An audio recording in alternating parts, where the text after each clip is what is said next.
નમસ્કાર, YNN ન્યૂઝમાં આપનું સ્વાગત છે। સમાચારમાં વાત કરીએ તો વડોદરાના ખાસવાડી સ્થિત મહારાષ્ટ્રીયન દશપિંડના નવીનીકરણ માટે વર્ષોથી ચાલતી લડતનું સુખદ નિવારણ આવ્યું છે।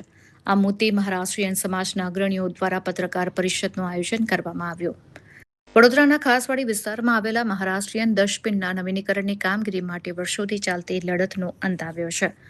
આ સુખદ નિવારણ આવતા મહારાષ્ટ્રીયન સમાજના મુખ્ય અગ્રણીઓ દ્વારા સર્કિટ હાઉસ ખાતે પત્રકાર પરિષદ યોજી વિસ્તૃત માહિતી આપવામાં આવી હતી। અખિલ મહારાષ્ટ્ર યુવક સંગઠનના પ્રમુખ વિજય જાદવ, કિશોર કેસારકરે, મહારાષ્ટ્રીયન સમાજના અગ્રણી વગેરે ઉપસ્થિત રહ્યા હતા। તેમણે જણાવ્યું કે દશપિંડ નવીનીકરણની કામગીરી બદલ સાંસદ, મ્યુનિસિપલ કમિશનરનો આભાર વ્યક્ત કરવામાં આવ્યો હતો। રિપોર્ટર રાહુલ રાજપૂત।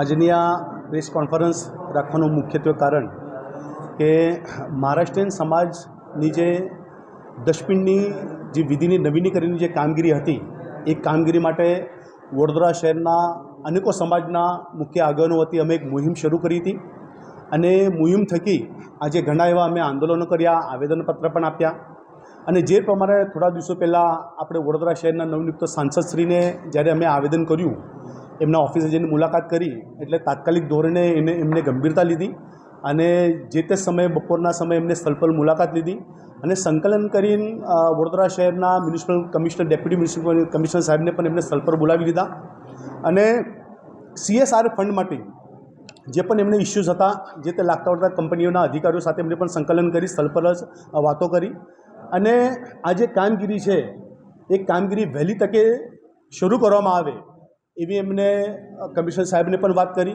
અને એના પછી 2-3 દિવસ પછી વડોદરા શહેરના માનનીય કમિશનર સાહેબે પણ પ્રેસ કોન્ફરન્સની અંદર આ જે કામગીરીને હાથમાં લીધી છે।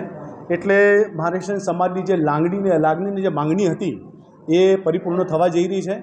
એના માટેની આજે અમારે પ્રેસ કોન્ફરન્સ હતી કે જે પ્રેસ કોન્ફરન્સની અંદર વડોદરા શહેરના મહારાષ્ટ્રીયન સમાજના મુખ્ય આગેવાનો ઉપસ્થિત રહ્યા અને સાથે સાથે આ પ્રેસ કોન્ફરન્સના માધ્યમથી જે ખાસ કરીને અમે જે અભિવાદન કરવા માંગીએ છીએ કે વડોદરા શહેરનું મીડિયા મિત્ર કે 2023થી અમે આ મુહિમ શરૂ કરી અને જ્યારથી આ મીડિયા મિત્રો એમને ખૂબ મોટો સાથ સહકાર આપ્યો છે, સિંહનો ફાળો છે, એટલે એમનું પણ એક અભિવાદન થાય। અભિવાદનના ભાગરૂપે આજની પ્રેસ કોન્ફરન્સ રાખેલી છે અને એમનું અભિવાદન પણ કરવામાં આવશે। ફરી એકવાર આજના પ્રેસ કોન્ફરન્સના માધ્યમથી વડોદરા શહેરના મહારાષ્ટ્રીયન સમાજના સૌ મારા માતા બહેનો અને વડીલો અને યુવાઓને એક વાત તો કહેવા માંગીશ કે સંપ ત્યાં જંપ। આજે અમે જો સાથે રહીશું તો ઘણા બધા અમારા કામો થશે ને આવનારા સમયની અંદર અત્યારે જે દશપિંડની જે વિધિ છે એ વિધિની કામગીરી પરિપૂર્ણ થવા જઈ રહી છે।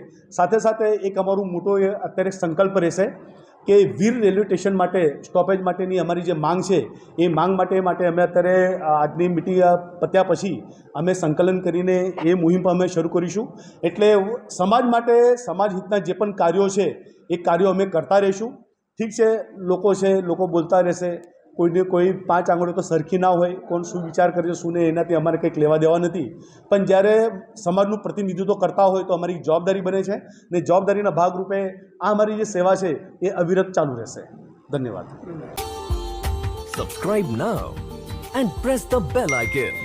Never miss an update.